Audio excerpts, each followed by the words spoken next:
Got my thumb out on the interstate again. 5 states behind me, wonder what's ahead. Met a trucker heading west, he had stories to trade about the mountains and the places where his wheels made their way. Every town's got its brew, every brew's got a tale. I share mine over pints, that's how I hit the trail. No destination set, just following the flow. Trading words for miles, that's all I need to go. Every mile's got a story, every story gets me home. Every mile's got a story, every story gets me home. All right, we're going. Awesome. Thanks for having me. No, thank you. I mean, honestly, I'm surprised. Like, how did you hear about us? I looked it up. I saw the name. I was like, Adventurous. That's pretty perfect. Awesome. But that's never enough. So I had to like look at what beers you had, and then like what people were saying about it. I'm like, looks like they have a lot of cool beers. No, yeah. And people are saying good things about them. So I'm like, it's 3 for 3 for me. And I've been a fan, so I actually would follow Chris, like, when he was still brewing out of his garage. Like, he started in a residential garage, set up, like... It's classic. It's a classic story. No, yeah, his wife gifted him, like, just a home brewer's kit one year or something, and so he actually became really passionate about it. And he's already a very meticulous person because he has numerous years in, like, tiling as well as construction, so it's just, like, he is a very, like...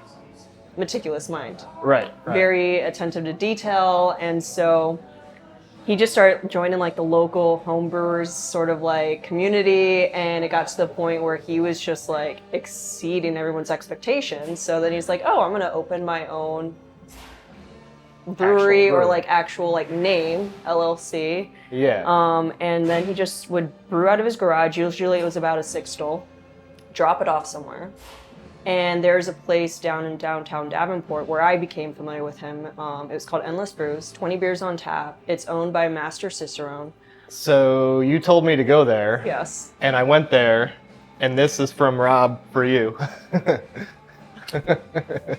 This is, okay, so last week somebody came in, they're like, Rob says hello, come see it. Because I was one of those people that I would leave work, tell them my controller, I'd be like, hey, I've got a doctor's appointment. I need to leave at 3. I'm not going to come back to the office. Yeah. And it would be because they were doing a Adventurous beer on tap. And it was a thing where it was, nice. They'd put it on tap and it'd be gone by that night.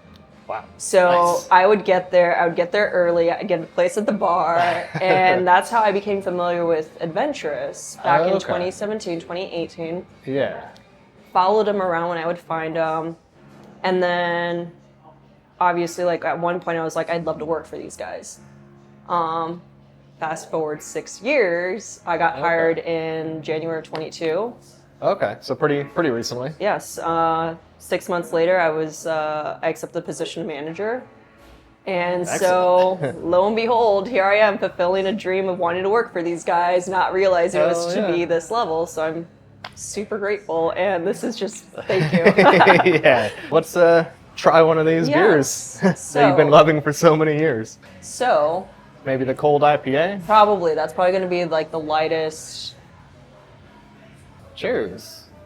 Good to meet you. Good to be here. Mm-hmm. We're excited to have you. Oh, yeah. As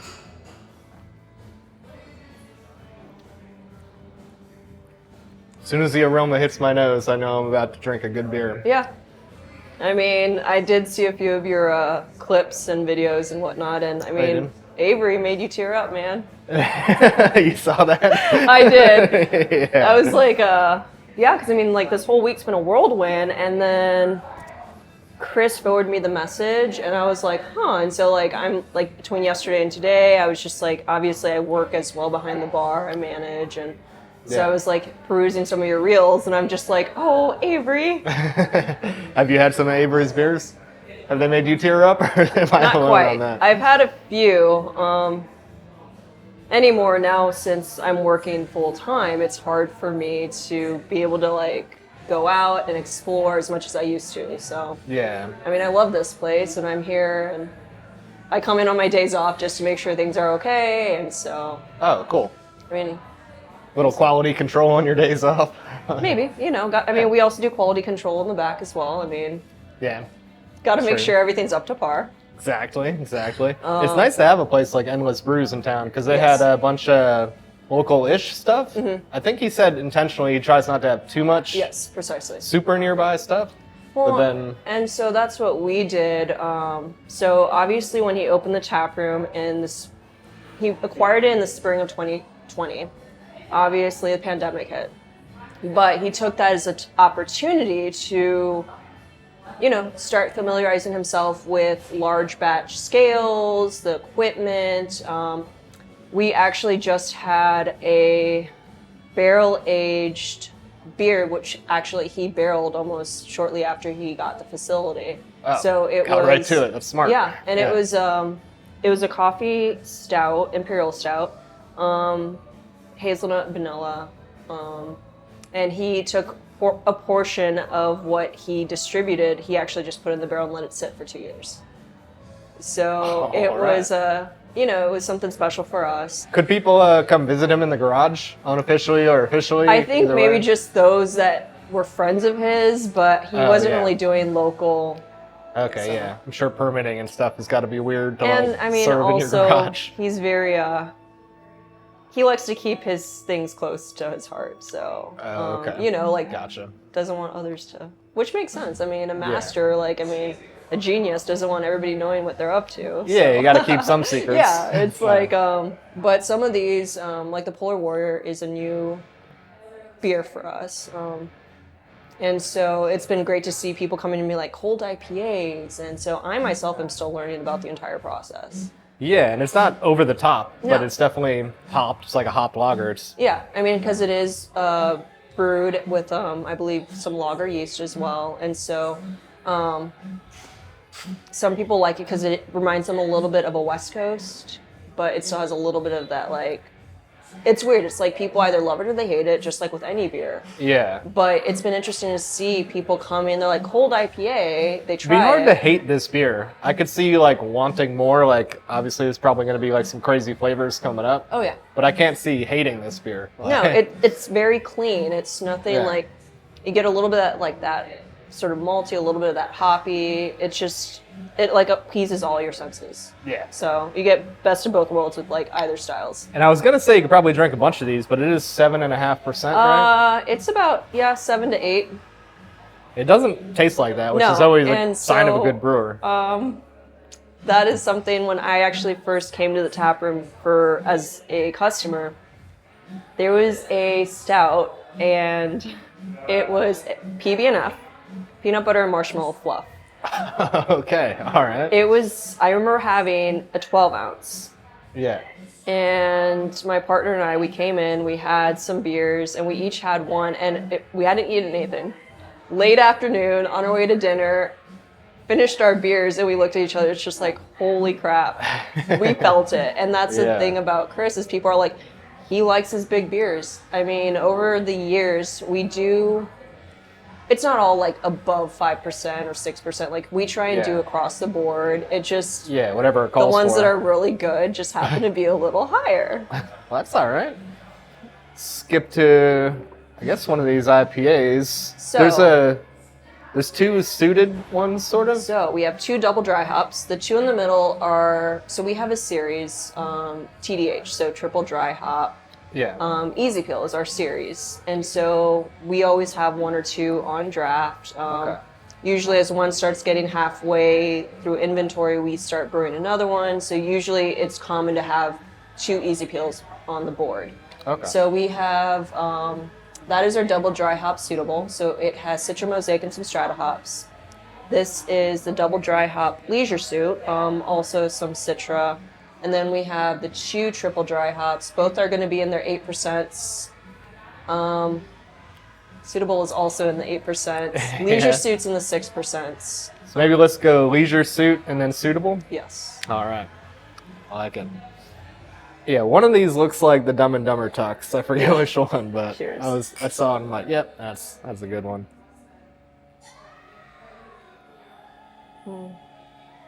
It's one of my favorites. Yep, more flavorful than the cold IPA. Good body to it. The Suitable is the one that's going to remind you of the Dumb and Dumber suit. Okay. Because it's got the frills, it has the It's bow the tie. blue. Yes. Yeah. Solid. Cool. It's great. I love what I do. I was in my 30s before I found a job that I could call a career, find something I'm passionate about. Yeah. I love being able to give people something they love. So you can't be Beer is you that. can't be sad while drinking a good beer. Exactly. Yeah. So It's always gonna be a good time. All right, let's jump to the suitable. See how it compares. perfect. Cheers. Cheers.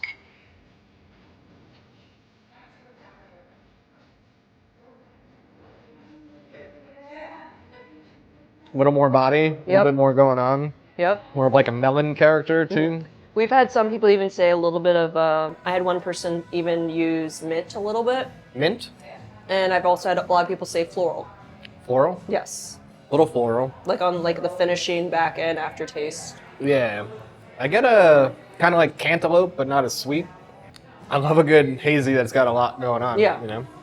One of my favorites is our Citriculture, and that is a double dry hop, all Citra. And that All is, what? it's all Citra hops. Okay. And that is one that twice now, and I've been able to count it. We actually just released it in January 21st, I remember. A month later, we were out of all cans, all kegs. Wow. And then we re-released it back in June, same thing. Yeah. Just out In a of there. month, it was all out. Wow. It's such a nice, clean, refreshing beer, 6.3%. Okay, easy to just 6.5. crush a bunch of them. Oh, yeah. And Citra is just classic. Yeah. I don't know. I mean, if people are unfamiliar with IPAs, usually you want to push something that's going to be Citra based because like that is more approachable. Yeah. So It's got all the flavors. It's readily available. Yeah. We do have a series, part of the Easy Peel series, we have our Citra Mosaic. And that one is one of my favorites too. Just because Yeah. it's like you get Citra and Mosaic together, they make beautiful babies. Yeah, exactly. So you got into Adventurous when they were in the garage. I like Quite a to brag about the fact that my first beer was in England. Oh, okay. I was 15. I was traveling abroad with my school, underage drinking. It's another country. I mean, Okay. there were a few kids that were 18. They got us beers, whatever. So my first beer, I was 15, and it was in England. So, Okay. and my first craft beer, I mean, and after that was like not really much into like domestics. So it's just like, you know, feel like my bar was set up high. Yeah. And then my first craft beer, I was 22, and it was Rogue Dead Guy. All right, Rogue Dead So Guy. it's like I Got think some I was stories with that meant beer, to for like sure. start out with just appreciating craft beer. Yeah. Are my- you from this area? Yes. In Iowa? Okay. Craft beer's just been. I met my partner at a Friendsgiving miss party, and it was a white elephant. Nice. They and I ended up standing next to each other, and I ended up opening this box, poorly wrapped, and 2 bombers went of Toppling. Back Hell when yeah. Toppling did. That's a good white elephant present. And I remember opening it, I was like, beer! And they were standing next to me, and they're like, yeah, that was for me. And we've been together 6.5 years, going on 7. Nice. There you go. We actually were like, oh yeah, I want to take you to this place. And we ended up not realizing it was both endless brews that we wanted to take each other to. Even more perfect. So, yeah. yeah. I filmed at Top One Goliath about a week ago. Nice. Yeah. I such remember an when they were in awesome the place. old Pizza Hut, Okay. which is actually right across, like right around the corner from It's near Pulpit Rock Brewing? Pulpit Rock, yes. Okay, yeah. They make great beer too. Oh yes, it's So good. just don't make it out there as often as I'd like to. So, Yeah. but yeah, craft beer is Delicious. And now you It's- manage a great spot. it's healthy for you. I mean, hops Hell have been yeah. proven to help, and Yeah, people put hops in their pillowcase, or they used to help them go to sleep. Why not? People make hop teas. well, and they've actually done I think studies where they say that people that drink hop-driven beers tend to like it helps slow the aging process. So you know, There you go. elixir Live of life. forever. Yeah. Cheers. Yeah. All right, let's jump to these easy peels. Yes. So Should we do the? Sounds like one is all one hop. yes, so Eclipse? that would be the Eclipse. I Okay. would, and then complex is obviously going to be complex. Okay. That is going to be. It's got Nelson. It has some Citra. Unfortunately, I can't. I know it's got at least 3. Should we start with Eclipse and see if Why not? other hop comes to you? It's got a good looking color to it. Cheers. Cheers.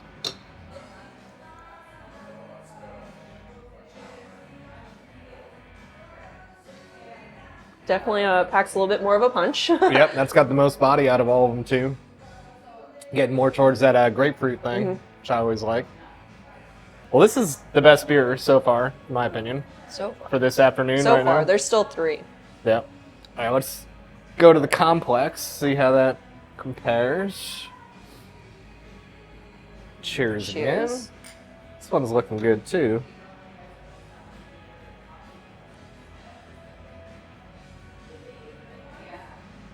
So definitely a little bit more. More body. Yep. I think I prefer the Eclipse. And that's how I've been. Again, Citron Mosaic's my favorite, but out of the 2, I do like the Eclipse more. I mean, I like Yeah. them all. But for me personally, I do like the Eclipse. Yeah, these are both really good. This one has like a little bit more body, which for whatever reason I always kind of like. Again, it's like the different hops. And we did last year have it's called Rolling Sevens. 7 days of dry hopping. Okay. Ranked in at 10 point, it was over 10%. Huh. We Were ended you up- like pulling the hops every day and putting in new ones, or Yes. just adding to it? I believe I don't want to misinform, just because again, I'm learning. I'm not in the back all the time. Yeah. But it is, I know for sure that he is dropping new hops every day during those Nice. 7 days. And I feel like they just stayed in there. Okay. But so like the triple dry hops, I know 3 days in a row, he'll add more hops. So it was a whole week of him going, dropping more hops. It's a lot of hops going in there. And it was dangerous. I remember having to just buy cans of it to take home because at 10%, it was Yeah. above 10%. Yeah. And we only sold it as the highest volume we would sell it in was 12 ounces. Okay. So I've been to a couple breweries that have, because it's kind of rare to see like the triple yeah, hazy, sort of, the 10%er. yeah. And at least one brewery I went to in San Diego, I think they limited 1 per customer Interesting. per night. So if you ordered that beer, it's like, order something else on your second one, because we're not giving anyone 2. Interesting. And I'm like, why? And they're like, you should have been here the first night. You would have understood. I No, guess yeah, people yeah, got yeah. like crazy. No, I've heard that's what happened at Barntown up in Des Moines a couple. No, it was actually at their beer fest. They ended up having to cart off a few people.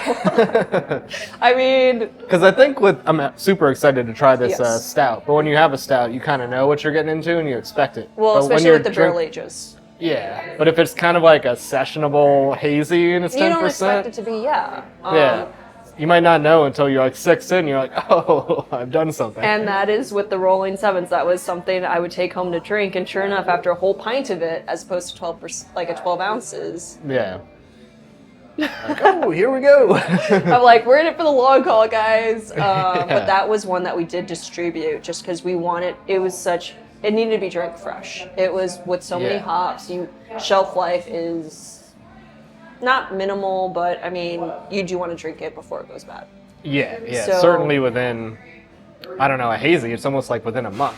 But A few months, depending on the Definitely. ABV. yeah, after 3 months, and then after Start 6 getting that months, there's shift, no yeah. way. We've Yeah. been to places where you take a sip and it tastes like dirty dishwater. I'm sure you've had a lot of home brews over the years, and like depending on who makes them, you're like, oh, okay, it's an IPA, huh? Cleanliness is next to godliness when it comes to beer. Yeah. I mean, if you have a dirty tank, it's going to come out. But no, with crowlers and growlers, like that was something I learned, is people not drinking it within that 12-hour, 24-hour, then commenting, saying like, your beer tastes like crap. And it's just like, Yeah. no, you didn't clean it, you didn't drink it within. Your practices are crap. Yes. Yeah. So, What's yeah. a good transition to the sour beer, right?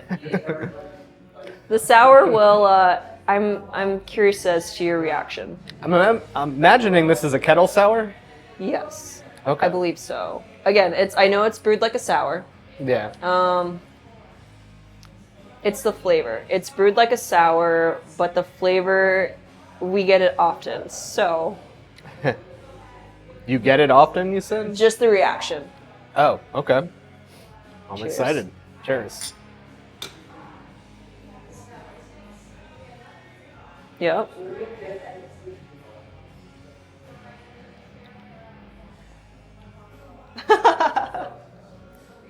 That's not. Oh, yeah, that's not bad. That's not bad. This is the Pina Colada one. Yes. It hits like a Pina Colada. Oh, and then it dries out. Yeah. But it's still got like a lingering Yeah. pseudo sweetness to it. And it has a little hint of tart, but it's Yeah. primarily sweet.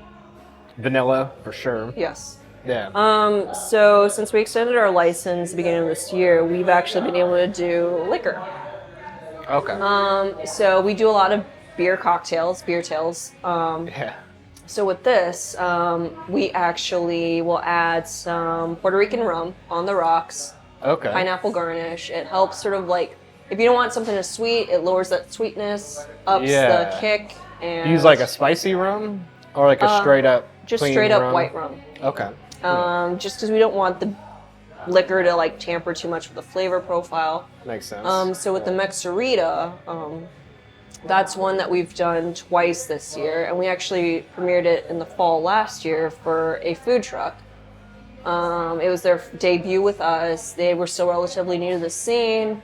The place was packed, and so we did a margarita-inspired sour called a Mexerita. The food truck is a Mexican food truck called Mexi's. So we're Yeah. like, you know what? Homage to them, Mexerita. Nice. Sold out within 24 hours of a sixtel. Why not? You guys are just a block or two from the river, Yes. which is kind of nice too. We do get a lot of travelers, like you. But with right being off the bridge, bicyclists, walkers, Oh, cool. it's at least once a shift somebody comes in and they're just like, yeah, I was walking by or driving by and I saw you guys were here, and that's what I cool. love to hear. I mean, Yeah. just the amount of people I see driving by and like looking because they see our sign. Yeah. What's all this then? Yeah, it's because this actually used to be a creamery back in like the 60s. Okay. 60s, 70s, I believe. In fact, I actually get customers coming in saying like, yeah, I used to come in here as a little kid to get ice cream or Malt or cottage whatever. cheese, Yeah. and then it was a paint store. This is And- better than both of those things. And then it was abandoned, so it's better than all three of those things. Oh yeah. Just keep adding breweries to the list. That's what I do. It's like I have a friend Yeah. that lives out in Chicago proper, Yeah. and he's told me, he's like, oh yeah, you gotta go check out this place, this place, this place. I might go up there next week or the week after and meet him up at one of these places. Awesome. Why not? That's where I'm heading next. It's Chicago. So probably wind up at Microphone. I like that spot. Microphone And is then- good. If you're on the way, Batavia has Energy City. Okay. I know it's owned, I think he's a chemist or he's a scientist of sorts by trade. He does a lot of Berliner Weisses, really good stouts. Nice. And it's just like they're open Friday, Saturday, and Sunday. Oh, one of those. Yeah. Okay. Because I think he still retains his full-time job. Oh wow. But his beers are, Gotcha. again, this is something I was doing before I became here full-time. And I'm just like, and now I get to go places and I get to interact with people that are in the industry. And Yeah, I'm and you just can be like, like, I work at this brewery. So Hey. what's on your list for travel? Anywhere in the world, anywhere in the States? I was supposed to have gone to Colorado for my 30th. Okay. That was in 2020. Again, I'm disclosing my age. Whatever, it's just a number. Tried going the next 2 years. Yeah. Still pandemic. Then I was manager. And it's like, if I'm going to go spend my dirty 30, like, out of Yeah. state, I want a whole week off. Well, now it's a work trip. Now it's a write-off, and so right? this is, well, maybe someday. I would love to go to Colorado because Odell's one of my favorites. Oh, cool. In fact, I named my Silver Lab Goza because they made a phenomenal Goza. Fell in love with it. That's when I started appreciating the style. Got my Silver Lab, and I was like, your name is Goza. Nice. So you've had some of Avery's beers. Yes. Yeah. Obviously, you know how I feel about Yes. them. They make some good stuff. Yeah, Colorado's amazing. Portland's a mecca. Yes. A friend of mine might be moving out there, and when she does, I'll be like, "Hey, you want to hook a sister up?" Like, And in a vacuum, what style or styles of beer are just like head and shoulders above the rest? Or are you kind of all over the map? I appreciate them all, but I am a stout girl. Okay, Breakside then. Yeah. Breakside in Portland is like maybe a number one. There's something about them. There's just Yeah. that's why it's like I'm fortunate to work in a place where we do have stouts usually year round, but Yeah. during the summer sometimes it's rough. Oh, not for me. I don't care. It's 105 degrees. No, I've I'm been just saying walking. trying to find them. Oh, trying like, to find them. them, yeah. During the summer, I don't Oh, care yeah. if it's 105 degrees. I want Yeah. a stout. I'll walk like 5 miles just sweaty. I'm just like, hello. Yes, because so what is your favorite type of style? Like out of all the styles of beer, like what is your... Definitely a barrel-aged imperial stout. Yeah. So it's a good transition. Yes. I will It's the like, one beer you didn't pour, but that is one that we are very careful about. oh yeah. Just Gotcha. because that is one that we don't do samples of our barrel ages. Okay, it smells awesome. I Yes. can smell the barrel. So that is the Unclear. I think when I first reached out to you and I looked on the tap list, this wasn't on there, but there's something called like spilled beans or something. Accidental beans. Accidental so that beans. was one of them. Oh, this is gonna be good. Yes. So on our Untapped, it's like obviously you have to do like, I've had to show people so many times like where you have to like touch on your screen to get to the actual current menu. In fact, I had somebody come in here yesterday and they're like, "Yeah, this beer," and I'm like, "Oh, honey, we haven't had that in over a year." They're like, "But just looking," I'm like, "You're on the wrong menu." Like, Yeah. That's delicious. That is super good. there are some that he has in the works. Wow. I mean, we have probably about 24 barrels back there. How long was this one in the barrel? Do you know? Little under 2 years. Okay. Probably about 17 months, I believe. That's about right. Now that is awesome. Sometimes No. you'll have a barrel-aged beer, and like to me, even like a slightly barrel-aged beer is still a good beer. But when it's over a year like Yeah. this, it's Well, and That's so something we else. actually did a double barrel in the spring. And we actually raffled off one of the barrels because we did an apple brandy. It was in a whiskey apple brandy. And so you think apple and stout. It's stout in general.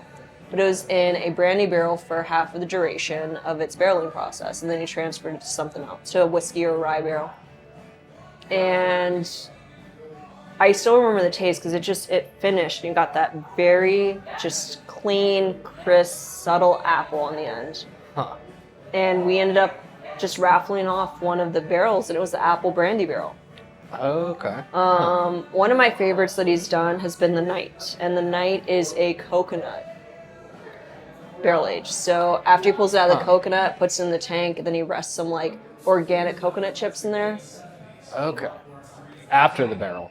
Yeah, because obviously you can't really put anything like of organic material in the barrels because it might like Yeah. decompose, affect. And it won't be as fresh. Like Precisely. some of the better like barrel-aged coffee stouts I've had, they hit them with coffee after the barrel aging. No, yeah. So then And you get that's all what we this like do. old barrel stuff and then this fresh coffee Precisely, and it's like a and mind that's what we blower. do. Yeah. Because I remember seeing him after he pulled it out of the. I was working, and I walked in the back, and he's like putting the coconut in, and obviously you have to do it in mesh bags because it's easier to maintain. And I'm just like, I remember opening the box, and I'm just like, I could smell the coconut just wafting from there. And then I see him putting it in, I'm like, oh, what's that? And he's like, oh, this is gonna be Night, and I'm just like. It was beautiful, like the smell just wafting like as he was putting the coconut in, and that is one that people love. It was actually I believe it ranked #1 release for the week on Untapped. Really? It was That's impressive. it is so good. So good. Awesome. Well, thank you for sharing all these beers Yeah, with me for and sure. stories and time. This is exceptional. What a great beer to end on, too. We're glad. So good. No, I'm glad you got to visit us. I mean, we're a baby compared to some of the breweries. yeah. but- yeah. But if you do it right, No, we have some ambition. We have some dreams. I am super fortunate that I got in on the ground level, essentially, because I believed in these guys before I started working here, and we're excited to see what happens. yeah. Well, I think you're destined for big things. I mean, we are adventurous. True. Small town breweries where locals come to speak, share their hopes and fears over what's on tap this week. I learned the recipes, both for beer and for life. Trade my tales of travel, ease their daily strife. Some call me crazy, say I ought to settle down. I found my peace in moving town to town. Got my money in my pocket, just worth the share. Somehow that's enough to get me anywhere. Every mouth's got a story, every story gets me home. Every love's got a story, every story gets me home. Every story gets me home.